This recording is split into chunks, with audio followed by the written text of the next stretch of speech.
सियासी घमासान शुरू हो गया है और चुनावी बिगुल भी बज चुका है। तमाम समुदाय इस समय हर जगह अपनी अपनी दावेदारी पेश कर रहा है। ऐसी एक मजबूत दावेदारी सबलगढ़ विधानसभा से अभी हाल ही में कल एक बड़ी महापंचायत बुलाकर केदार मैंकाले जी ने पेश की है। घमासान इतना है उनकी दावेदारी से कि चारों तरफ चर्चे हैं कि इस बार कांग्रेस की नैया अगर कोई पार कर सकता है तो वो केवल यही व्यक्ति है, क्योंकि जिस तरह समाज ने ये फैसला लिया है उससे कहीं ना कहीं कांग्रेस को भी डर है कि अगर इनका टिकट हम काटेंगे तो कांग्रेस को कितना नुकसान भुगतना पड़ेगा।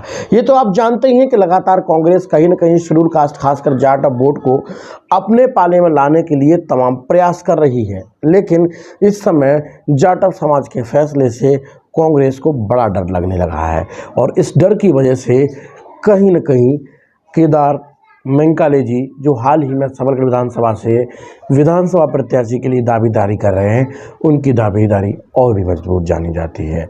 लेकिन हम इनसे जान लेते हैं कि अभी हाल ही में वो रिटायर होकर आए हुए हैं, तो राजनीति की ललच उनको कब से लगी और कब से उनको लगा कि मुझे समाज के बीच में जाना चाहिए, समाज की चिंता क्या है उनको समाज की सुनना चाहिए, और ऐसा उनको आज क्यों सुना है? क्योंकि तमाम लोग कुछ भी बातें करते हैं कि रिटायरमेंट होने के बाद सीधा राजनीति, सीधा नेतागिरी याद आती है, लेकिन हम इनसे डायरेक्टली जान लेते हैं क्योंकि जो सवाल इनसे हैं तो इन्हीं से कर लेते हैं। सर, पहले तो आपका बहुत बहुत स्वागत है। Thank you. कल जिस तरह से यहाँ आपने एक बड़ा लोगों का हुजूम इकट्ठा करके एक ऐलान कर दिया कि कांग्रेस को गिव एंड टेक के लिए तैयार हो जाना चाहिए, इस हाथ दो अब इस हाथ दो, अब नहीं सहेंगे जी, तो क्या सोच के ये तैयारी की है आप? इस तैयारी के लिए मैं अधिकारी होते हुए इस परिवेश से, मैं गांव के परिवेश से आया, तो मैं समाज के बारे में तो अधिकारी होते हुए भी सोचता रहता था और गाँवों में जा करके ये परिवेश देखा गया था कि समाज की जिस स्थिति को मैंने देखा कि समाज की न तो प्रशासन में कहीं गिनती आती है, न उनकी समस्याओं के बारे में सुना जाता है, न उनको आगे की कोई शिक्षा नीति है।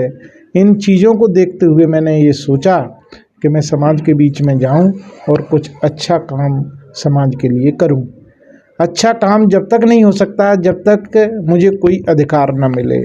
इस अधिकार को देखते हुए मैंने राजनीति को चुना है कि राजनीतिक क्षेत्र में अगर मेरा अधिकार मुझे शासन देता है तो मैं समाज के लिए कुछ भला करूं। लेकिन अभी लोग ये भी सवाल कर रहे हैं कि रिटायरमेंट के बाद ही राजनीति याद आई, रिटायरमेंट तक आप समाज के बीच में क्यों नहीं आए, समाज के लिए काम क्यों नहीं किया, ऐसे तमाम सवाल हैं। तो क्या पहले भी आपकी रुचि रही है समाज के प्रति? मैं हमेशा प्रशासनिक अधिकारी रहते हुए मेरे को जहाँ भी मौका मिला इस ओर मैंने अपना कहीं न कहीं काम किया है। मैं शिवपुरी था, शिवपुरी मेरा ध्यान गया एजुकेशन पर। मैंने देखा कि एजुकेशन में बच्चे नीचे बैठते हैं, उसी चीज़ को लेकर के कलेक्टर महोदय से मैंने बात करके और वहाँ स्कूलों में फर्नीचर की व्यवस्था अपने कंट्रीब्यूशन से करवाई थी और वो जन सहयोग से इतना व्यवस्था हुई कि लगभग 18 से 20 स्कूलों में मैं फर्नीचर दिया। उससे सबसे ज़्यादा मुझे संतुष्टि मिली और प्रेरणा मिली कि आगे भी मैं कुछ न कुछ इस तरह से समाज के लिए करूं। वहाँ से मुझे प्रेरणा मिलती गई। राजगढ़ भी गया, राजगढ़ भी मैंने एक पार्क का निर्माण कराया। फिर उसके बाद मैं भोपाल साइड एक जगह गया था, वहाँ भी मैंने एक धर्मशाला का निर्माण करवाया है। दोहरा गांव पड़ता है डिस्ट्रिक्ट सीहोर में। तो ये प्रेरणा मेरे को लगातार मिलती रही, मेरी आत्मा को संतुष्टि मिलती रही। तो मैं रिटायरमेंट जैसे ही हुआ मुझे लगा कि अब मैं जिस जगह मैंने जन्म लिया है उस विधानसभा क्षेत्र में कुछ न कुछ करना चाहिए। इसको देख करके मैंने राजनीति को चुना और एकदम मैं यहाँ आया। तो जो राजनीति में मेरे से पूर्व में समाज में थे उनसे भी मिला, उनसे 75% मुझे नकारात्मक विचार मिले, 25% पॉजिटिव मिलते थे। मैंने कोशिश करी कि भाई जब ये लोग, तो एक ही बात जो आपने मुझसे कहा है कि अभी अभी आप क्यों आए, पहले से क्यों नहीं आए, तो पहले से तो मेरी सर्विस थी इसीलिए नहीं आया, लेकिन उस समय मेरी नींव पक्की हो चुकी थी इसमें आने के लिए। राजनीति मैंने बहुत नज़दीक से देखी, राजनीति से मैंने एमए भी किया है, उस हिसाब से मैं यहाँ आया। और आने के बाद फिर मैंने सोचा कि ये मेरे वरिष्ठ जो नेतागण हैं या प्रतिनिधि हैं समाज के, वो मुझे मार्गदर्शन सही नहीं दे रहे हैं और सही नहीं लगा। हो सकता है उनकी कोई मजबूरी हो, इसको लेकर के फिर मैंने अपने विचार को लेकर के मैं गांव-गांव अपनी समाज के बीच में गया। जब मैं 1 गांव, 2 गांव, 3 गांव में गया तो समाज, मेरे को लगा कि समाज से मैंने जब अपनी बात सही में रखी तो समाज एकदम ऐसा लगा कि समाज बहुत सारा पीड़ित है, वो कोई न कोई रास्ता ढूंढ रहा है और अगर सही रास्ता बताने वाला उनको मिलेगा, मैंने मन में सोचा तो हो सकता है समाज मेरे साथ हो। तब मैंने वो रास्ता उनको दिखाता गया। मैंने 125 गांवों की यात्रा करी, सभी से बैठ के मैंने बात करी। उसके बाद मुझे लगा कि हाँ, समाज मेरा साथ देगा। इसके साथ साथ मैं आपको बता दूं कि मैंने अन्य समाजों से भी बात करी है इसी बीच में, पर मैंने ओपन नहीं किया था। अन्य समाज भी मेरे साथ है इसके लिए। तो फिर मैंने ये निर्णय लिया क्यों न महापंचायत बुलाई जाए और महापंचायत में ये निर्णय हो जाए और जो मेरे वरिष्ठ नेता या प्रतिनिधि थे उनको भी हो सकता है उसमें जवाब मिल जाए और वो कल यहाँ पे महापंचायत में आए। हो सकता है कि उनके सवालों का उत्तर महापंचायत ने दे दिया हो। लेकिन एक बड़ा फैसला है सर, आपको पता है कि यहाँ कांग्रेस से सिटिंग एमएलए है और ये सामान्य सीट है। शेड्यूल कास्ट को अधिक संख्या में सामान्य सीट पर कभी लड़ाया नहीं है। इतना बड़ा फैसला और कांग्रेस में जाकर बड़ी बात है। अब ऐसे में टिकट के लिए बड़ी परेशानी भी होगी और ऐसे समय में क्या मानते हैं कि कांग्रेस आपको टिकट क्यों करेगी? यह मेरा विचार है कि आज के समय में इससे कोई नकारा नहीं जा सकता कि जातिगत चुनाव होता है। दूसरा, जातिगत के साथ साथ बहुमत की लड़ाई है। जिसका बहुमत ज़्यादा है वो ही जीतता है। मैंने सबलगढ़ विधानसभा का डाटा निकाला। सबलगढ़ विधानसभा में जाटव समाज के, जो मेरा समाज है, उसके 45,000 के लगभग वोट है। सबसे ज़्यादा जाटव समाज का वोट है। इस चीज़ को मैंने देखा, अन्य समाजों से भी मेरी बात हुई तो उसको मैंने लगा कि क्यों न हम कांग्रेस से टिकट मांगें। मैं पहले सदस्यता ले चुका हूं और क्यों न अपनी पार्टी से अपन टिकट मांगें। बहुमत को देखते हुए कांग्रेस को यह विचार अवश्य करेंगी कि भाई इनका बहुमत है तो कहीं न कहीं इनको। दूसरी चीज़ है कि मुरैना ज़िले की समस्त सीटों में जाटव बहुल्य हर सीट में है। अगर उसमें कहीं न कहीं समायोजन करें पार्टी तो सबलगढ़ विधानसभा से टिकट दे सकती है पार्टी अपन को। लेकिन आपको ऐसे में क्या लगता है कि जिस तरह से कल आपको समाज का समर्थन मिल रहा था, दूसरी तरफ ये भी है कि सिटिंग एमएलए का टिकट काटना बड़ी बात हो जाएगी। ऐसे में कांग्रेस आपके पक्ष में फैसला ले, ये भी बड़ी बात है।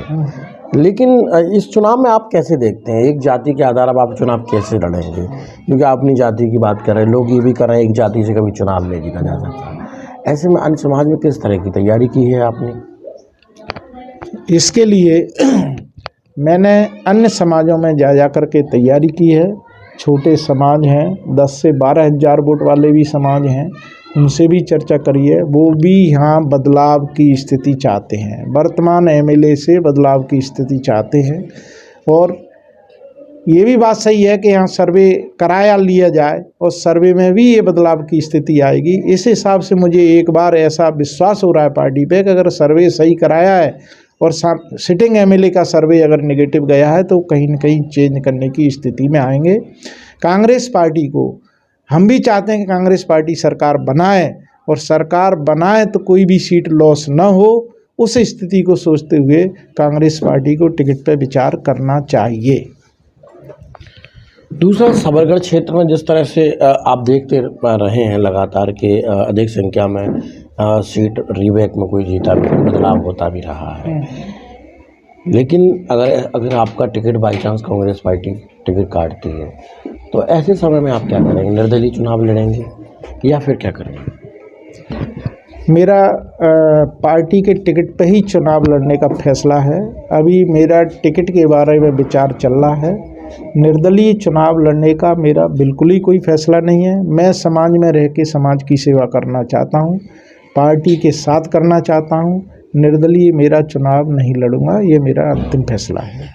चलिए सर, एक और बड़ा सवाल, अंतिम सवाल है आपसे कि ऐसे समय में जिस समय आपको लगता है कि महंगाई का दौर है और देश के अंदर धर्मवाद पर राजनीति है, जातिवाद राजनीति है, मूलभूत चीज़ों को बिल्कुल दोनों ही जो भी पार्टी रही है उन्होंने आज तक 18 साल जिनके शासनकाल में 20 साल हो गया भारतीय जनता पार्टी को, लेकिन उस पर मूलभूत सुविधाओं पर लोगों के कोई किसी का ध्यान नहीं है। एजुकेशन की व्यवस्थाएं ध्वस्त पड़ी हुई हैं, स्वास्थ्य व्यवस्थाएं ध्वस्त पड़ी हुई हैं, और अगर देख लिया जाए रोजगार के लिए तो कटोरा लेकर रोजगार की खुराक में नौजवान बैठा हुआ है। इस पर क्या कहते हैं आप? क्योंकि इस पर भी काम करना हर एक पार्टी के लिए ज़रूरी था, हर एक नेता के लिए ज़रूरी था, हर एक समाज के लिए ज़रूरी था। सत्ताधारी पार्टी जितनी भी हैं, अगर समाज की मूलभूत सुविधाओं पर विचार नहीं करती हैं तो जनता उसका परिणाम देती है। यही कारण है कि अपनी कुछ पार्टियां इन पे महंगाई हुई, आपके शिक्षा हुई, आपका मेडिसिन हुआ, इन पे काम नहीं कर रहे हैं तो जनता उसका जवाब देती है और पार्टियां उसका परिणाम देख चुकी हैं। अब परिवर्तन की लहर है, हर पार्टी ये चाहती है कि इन मूलभूत सुविधाओं पर ज़रूर ध्यान देना है। आपने देखा हो कई पार्टियां ऐसी हैं कि केवल शिक्षा, मेडिसिन और ट्रांसपोर्टेशन इन पे बातें कर रही हैं और काम भी कर रही हैं। उसका रीज़न यही है कि अभी परिवर्तन की लहर है, हर पार्टी इन सुविधाओं को, मूलभूत सुविधाओं की ओर जा रही है। और मेरा ये है कि अगर कांग्रेस की गवर्नमेंट बनेगी तो मेरा यह विश्वास है कि कांग्रेस पार्टी इन मूलभूत सुविधाओं पर काम करेगी। सबलगढ़ की जनता के लिए क्या संदेश देना चाहेंगे? सबलगढ़ की जनता के लिए तो मेरा यही संदेश है कि मैं आपके बीच में आके सेवा करना चाहता हूं। अगर सेवा का मौका मिला तो जो मूलभूत वाली बात करिए, सबसे पहली मेरी प्राथमिकता उन मूलभूत आवश्यकताओं पर ही रहेगी और मैं उनकी सेवा करूंगा। चलिए, सबलगढ़ से अगर इस बार उनको मौका मिलता है तो मूलभूत सुविधाओं से जो लोग जूझ रहे हैं उन सबसे पहले उन्हीं पर काम होगा, ऐसा कहना है। अभी हाल ही में एक मजबूत दावेदारी ठोक रहे केदार मैंकाले जी का। तो ये खबर अगर आपको अच्छी लगी हो तो ज़रा शेयर कर दीजिए, और अगर आप चैनल पर देख रहे हैं यूट्यूब पर तो सब्सक्राइब कर लीजिए, और फेसबुक पेज पर देख रहे हैं तो फॉलो कर लीजिए। बने रहिए और देखते रहिए हमारे साथ। मैं सुनील, कैमरा पर्सन प्रताप के साथ, ब्यूरो रिपोर्ट, लोकनायक न्यूज, मध्य प्रदेश।